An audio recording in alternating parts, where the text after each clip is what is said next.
Snow had a way of making a place feel smaller, as though the world had folded inward to watch itself breathe.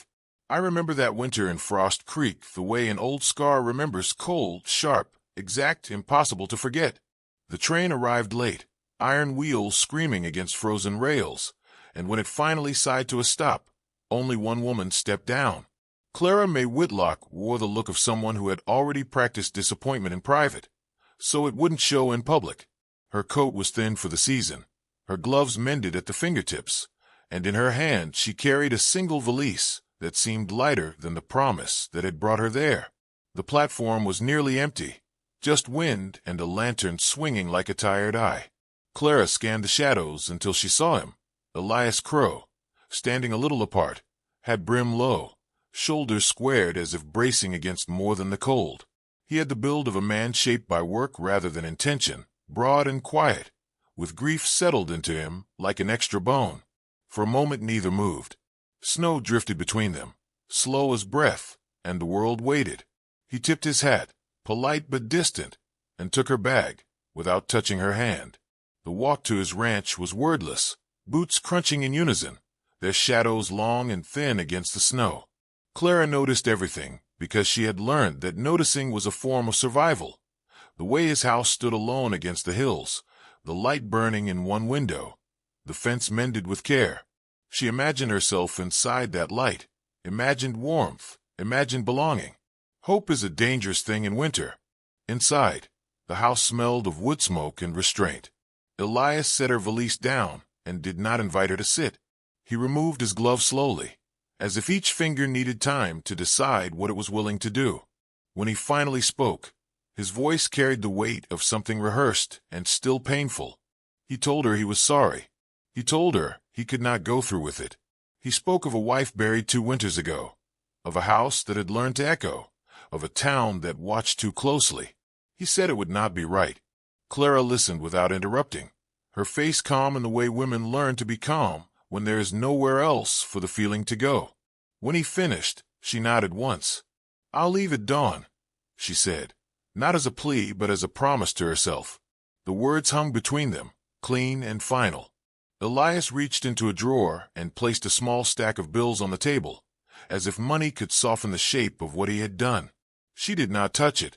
She picked up her valise, thanked him for meeting the train, and stepped back into the cold. Mrs. Hattie Boone ran the boarding house in Frost Creek, and she ran her mouth faster than her stove could warm a room. Clara paid for a single night, with coin earned from the long road, and before she had finished setting her bag down, the story had already begun to travel. A mail-order bride. Rejected. The words moved from lip to lip like sparks, bright with curiosity, dull with judgment. Clara felt them before she heard them, felt the way eyes lingered a beat too long, the way voices dipped when she passed. She slept little that night. The walls were thin, the cold insistent, and the future sat heavy at the foot of her bed. At first light she rose, dressed carefully, and went downstairs. Mrs. Boone watched her with the open interest of someone who mistook scrutiny for kindness.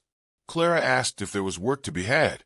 The older woman hesitated, then handed her a basket of linens. By noon, Clara's hands were raw and her back aching, but she did not stop.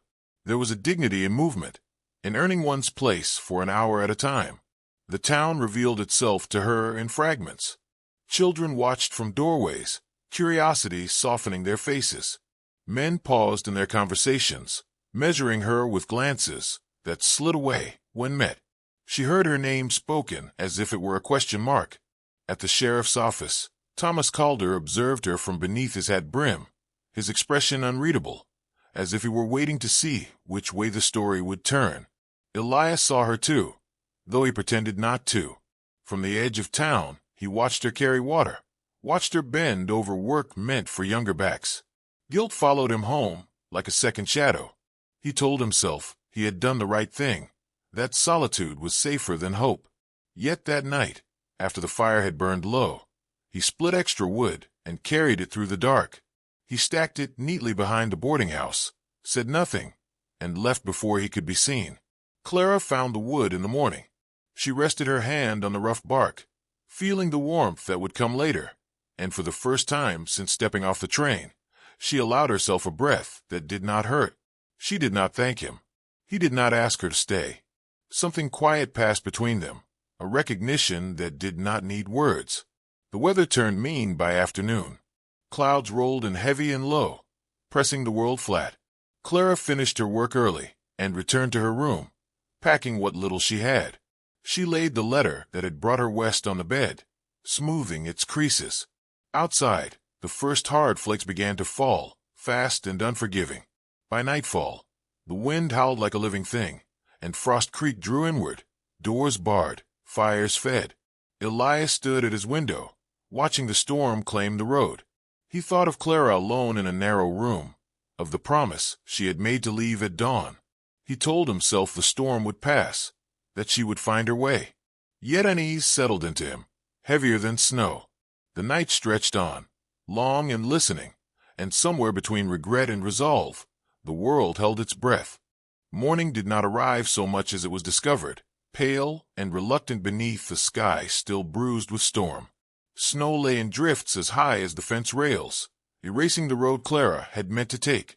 She stood at the boarding house window with her valise at her feet, listening to the wind argue with the walls.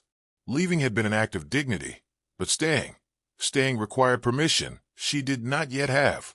She wrapped her scarf tighter and stepped outside anyway, more to prove she could than because she believed she would succeed. The cold met her like a verdict. Each breath burned, each step sank, and within minutes the town disappeared behind her, swallowed by white. She did not cry out when her foot slipped into a drift and twisted.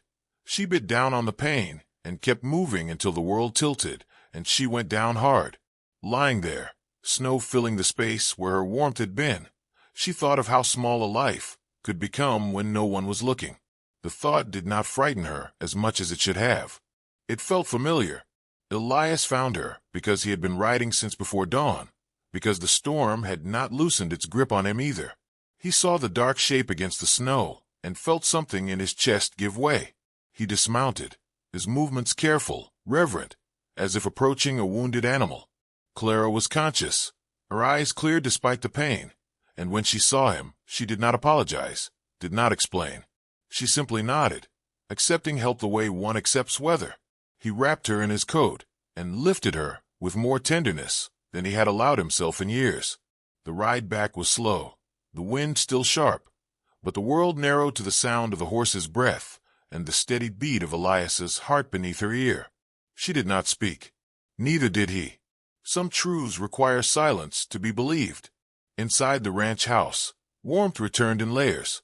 Elias set her near the fire, brought water, waited until the color returned to her hands. He gave her a room at the far end of the hall, one that had not been used since his wife's things were packed away. He did not say it was hers. He did not say it was temporary. He only said she could rest. Clara lay back and slept with a depth that surprised her, as if the house itself were standing watch. Word traveled, even through snow. By afternoon, Jonah Pike arrived under the pretense of checking fences, his eyes sharp with questions he did not voice. Elias met him at the door, his presence unyielding. Clara heard their voices from the other room, low and measured, and felt a tightening in her chest. She was tired of being the thing spoken around. When Elias finally brought her soup, his hand steady, she understood, without being told, that he had chosen to let the town think what it would. That choice mattered more than defense. Days passed in a quiet rhythm, shaped by necessity. Clara insisted on helping, moving carefully but with purpose. She mended what needed mending, learned the habits of the house, found solace in small order. Elias watched her, without the weight of decision pressing down on him. He spoke more, though still sparingly, and one evening he told her about his wife, not the sickness or the grave, but the way she used to hum while working, the way the house had once answered back. Clara listened as if holding something fragile, not to claim it, not to compare, but to keep it from breaking. When the sheriff came, hat dusted with snow, his visit felt inevitable. Thomas Calder looked from one to the other, measuring the space between them. He said little, only that the road would be passable again by morning. Clara thanked him, already preparing herself for departure. Elias stood silent until the door closed behind the lawman. Then he crossed the room and barred it, the sound of the wood sliding home loud in the stillness. "Never alone," he said, the words rough with use but honest. He did not frame it as a promise of marriage or a claim of ownership. It was an offering of shelter, of presence, of shared endurance. Clara met his gaze and saw not certainty but resolve, and something in her loosened, something that had been held too tightly for too long. That night, the storm finally broke. Stars emerged, sharp and clear, and Frost Creek lay quiet beneath its new skin of snow. Clara stood at the window of the room that had once been empty and felt the future stretch before her, not as a road demanding courage, but as a place willing to be shaped. She thought of all the ways a life could begin again without spectacle, without vows, through the simple grace of being allowed to stay. I tell this story now because winters still come, and people still mistake rejection for an ending. Sometimes a door closes not to turn us away, but to teach us where we are safe enough to knock again. If this memory warmed you, if it made you feel less alone in your own long season, then stay with these stories. Subscribe, and let us keep the fire going together.